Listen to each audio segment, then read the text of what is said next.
सोचो, अगर मेले की भूल भुलैया का दरवाजा सीधा एक खौफनाक हवेली में खुले तो क्या होगा? आज विकी और उसकी छोटी बहन सोना के साथ बिल्कुल यही हुआ।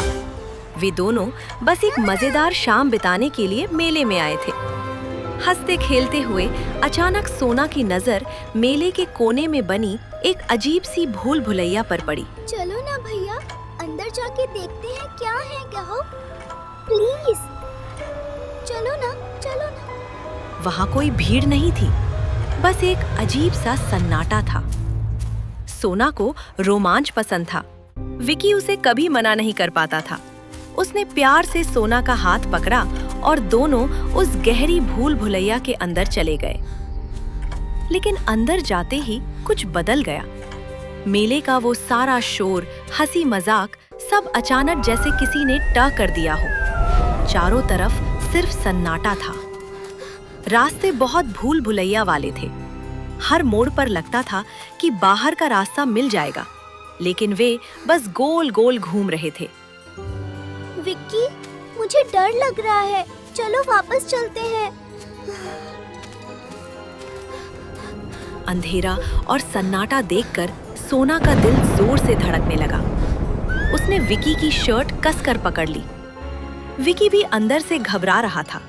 पीछे मुड़कर देखा तो वो रास्ता ही गायब हो चुका था जहां से वे आए थे। अब उन्हें आगे ही बढ़ना था। चलते चलते अचानक झाड़ियों के बीच उन्हें एक भारी लकड़ी का दरवाजा दिखा। भूल भुलैया के बीचों बीच एक दरवाजा, ये बहुत अजीब था। विकी को लगा शायद यही बाहर निकलने का रास्ता है। उसने अपनी पूरी ताकत लगाकर उस भारी दरवाजे को धक्का दिया, पर दरवाजा किसी साफ रास्ते पर नहीं खुला। जैसे ही वो अंदर गए, एक ठंडी और बदबूदार हवा का झोंका उनके चेहरे से टकराया। वे किसी बाहर के मैदान में नहीं, बल्कि एक पुरानी, खंडहर हो चुकी और बेहद डरावनी हवेली के मुख्य हॉल में पहुंच गए थे। इससे पहले कि वे कुछ समझ पाते, वो भारी दरवाजा उनके पीछे जोर से बंद हो गया। विकी तुरंत पलटा और दरवाजे का हैंडल खींचने लगा। खुल जा, खुल जा, उसने चिल्लाया, पर वो दरवाजा तो बाहर से लॉक हो चुका था। हम यहाँ फंस गए विक्की, मुझे घर जाना है। तू डर मत मेरी बहन, सब ठीक हो जाएगा। मैं हूँ ना तेरे साथ, फिक्र मत कर। हवेली में कई दरवाजे थे। उम्मीद के साथ विकी ने पास का एक और दरवाजा खोला। शायद ये उन्हें बाहर ले जाए, लेकिन नहीं। दरवाजे के पार कोई जमीन नहीं थी, बल्कि एक भयानक अंधी खाई थी। एक कदम और वे दोनों सीधे नीचे गिर जाते। विकी ने पलक झपकते ही सोना को कमर से पकड़ा और झटके से पीछे की तरफ खींच लिया। रास्ते बंद थे।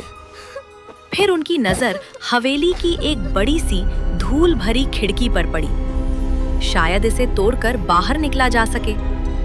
विकी ने अपनी पूरी जान लगा दी, लेकिन वो पुरानी खिड़की ऐसे जाम थी जैसे किसी ने उसे सालों से ना खोला हो। तभी ऊपर से एक मोटा, रोंगटे खड़े कर देने वाला मकड़ा सीधा सोना के चेहरे के सामने लटक गया। विकी ने बिना डरे तेजी से हाथ घुमाया और उस भयानक मकड़े के जाले को तोड़ दिया। हवेली में अंधेरा और भी गहरा हो रहा था। तभी दीवार टटोलते हुए सोना का हाथ एक पुराने इलेक्ट्रिक स्विच पर पड़ा। शायद लाइट जल जाए। उसने कांपते हाथों से स्विच दबाया। छत पर टंगा एक पुराना लालटेन टिमटिमाते हुए जला, लेकिन अगले ही पल एक तेज धमाका हुआ और वो लालटेन फूट गया। शीशे के टुकड़े हर तरफ बिखर गए। लालटेन के फूटते ही कमरा फिर से भयानक, डरावने अंधेरे में डूब गया। ये हवेली उन्हें बाहर नहीं जाने देना चाहती थी। मुझे बहुत डर लग रहा है। विकी की नजर कोने में रखी एक भारी भरकम पुरानी अलमारी पर पड़ी। विकी ने हिम्मत करके अलमारी का दरवाजा खींचा।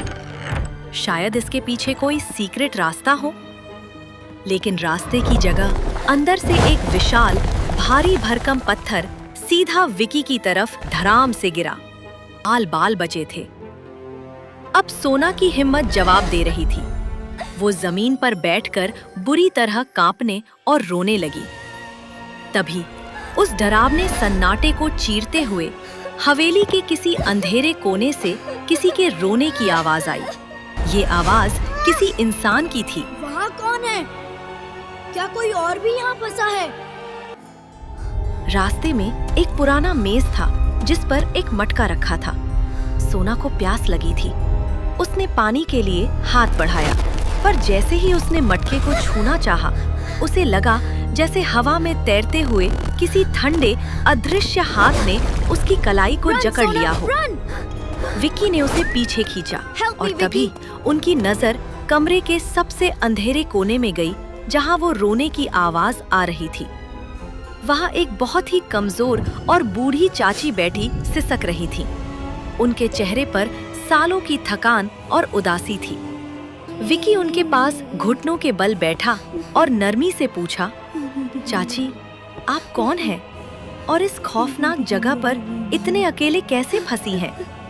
बेटा, मैं बरसों से यहाँ कैद हूँ। जो भी इस हवेली में आता है, वो रास्ता मिलते ही सिर्फ अपनी जान बचाता। चाची की कहानी सुनकर सोना का सारा डर गायब हो गया।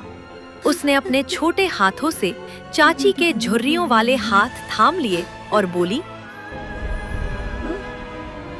हम आपको यहाँ अकेला नहीं छोड़ेंगे। बच्चों की ये बात सुनकर चाची की बेजान आंखों में जैसे फिर से जिंदगी की चमक आ गई। तो जल्दी चलो बच्चों, हवेली के आखिरी कमरे में एक जादुई पत्थर है जो सिर्फ 3 बार खटखटाने से खुलता है। बिना एक पल गवाए तीनों ने एक दूसरे का हाथ पकड़ा और उस अंधेरे खौफनाक गलियारे में हवेली के आखिरी कमरे की तरफ पूरी ताकत से दौड़ लगाई। जैसे ही वे वहां पहुंचे, उनके सामने एक विशाल मजबूत पत्थर की दीवार थी। यही वो आखिरी रास्ता था। विकी ने बिना डरे अपनी मुट्ठी बांधी और पूरी ताकत से उस जादुई पत्थर पर 3 बार वार किया। ठक ठक ठक। और अचानक एक गड़गड़ाहट के साथ वो विशाल पत्थर धीरे धीरे सरकने लगा। सालों बाद उस अंधेरी हवेली में बाहर की सुनहरी आजाद धूप अंदर आई, पर वो पत्थर तेजी से वापस बंद होने लगा। चाची, जल्दी बाहर निकलिए, दरवाजा बंद हो रहा है। विकी ने चिल्लाते हुए चाची को आगे धकेला। वक्त बहुत कम था। तीनों ने एक साथ उस सिकुड़ते हुए रास्ते से बाहर की तरफ एक लंबी छलांग लगा दी। सुरक्षित थे, लेकिन बाहर कोई मैदान नहीं था। जैसे ही उन्होंने आंखें खोली, वे वापस उसी मेले के बीचों बीच खड़े थे। चारों तरफ वही शोर, वही लाइटें थीं। हवेली गायब हो चुकी थी। विकी ने घबराकर पीछे देखा। ये क्या? चाची कहाँ गई? तभी उनके सामने हवा में सुनहरे रंग के जादुई कण चमकने लगे। हवा में चाची की गूंजती हुई आवाज आई, वो हवेली एक छलावा थी बच्चों, जो सिर्फ सच्चे और निस्वार्थ दिलों को परखती है। तुमने मुझे आजाद कर दिया। विकी और सोना को लगा जैसे वो कोई सपना देख रहे थे, लेकिन तभी सोना ने अपनी मुट्ठी खोली।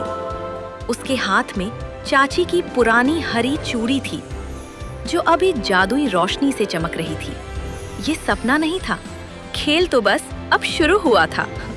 और अगर आपको स्टोरी अच्छी लगी तो प्लीज सब्सक्राइब जरूर करना। आपका एक छोटा सा सपोर्ट हमको बहुत मोटिवेशन देता है। और अगर इसका नेक्स्ट पार्ट देखना हो तो कमेंट में चाची जरूर लिखना।